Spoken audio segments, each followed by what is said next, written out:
కొత్త సంవత్సరంలోకి అడుగు పెట్టేందుకు ఇంకా 2 రోజులు మాత్రమే మిగిలి ఉంది. కొత్త సంవత్సరంలోకి అడుగు పెట్టాలంటే సంబరాలు అంబరాన్నంటాల్సిందే.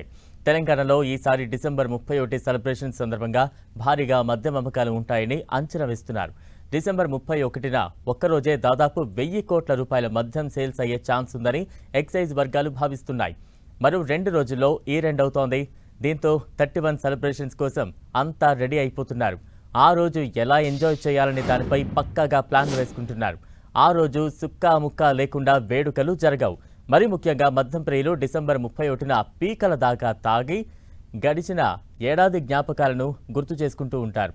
కొత్త ఏడాది కలిసి రావాలని కోరుకుంటూ వేడుకలు చేసుకుంటారు. దీంతో తెలంగాణలో డిసెంబర్ 31న మద్యం ఏరులై పారుతుంది.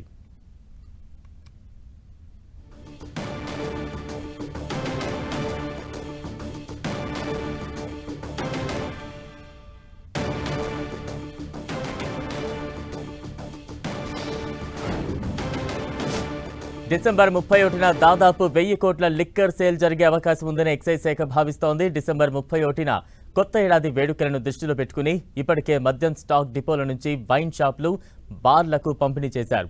రాష్ట్ర వ్యాప్తంగా 2620 మద్యం దుకాణాలు ఉండగా 19 మద్యం డిపోల ద్వారా ప్రభుత్వం సరఫరా చేస్తోంది. గత 3 రోజుల్లో దాదాపు 565 కోట్ల విలువైన మద్యం లిస్టు చేసినట్లు ఎక్సైజ్ అధికారులు చెబుతున్నారు. ఇవాళ మద్యం డిపోలకు సెలవు అయినప్పటికీ డిసెంబర్ 31ను దృష్టిలో పెట్టుకుని లిక్కర్ స్టాక్ పంపిణీకి ఓపెన్ ఉంచనున్నారు. మొత్తంగా ఈ డిసెంబర్ 31న ఒక్కరోజే 1000 కోట్ల అమ్మకాలు జరిగే అవకాశం ఉందని మద్యం వ్యాపారులు, ఎక్సైజ్ అధికారులు భావిస్తున్నారు. మరోవైపు న్యూ ఇయర్ సెలబ్రేషన్స్ నేపథ్యంలో మద్యం దుకాణాలు కొనుగోళ్లపై రాష్ట్ర ఎక్సైజ్ శాఖ ప్రత్యేక ఆదేశాలు జారీ చేసింది. డిసెంబర్ 31న మద్యం దుకాణాలను అర్ధరాత్రి 12 గంటల వరకు తెరిచి ఉంచవచ్చని ప్రకటించింది. ఇక బార్లు, రెస్టారెంట్లు అర్ధరాత్రి 1 గంట వరకు తెరిచి ఉంచవచ్చని ప్రభుత్వం అధికారికంగా ఉత్తర్వులు జారీ చేసింది.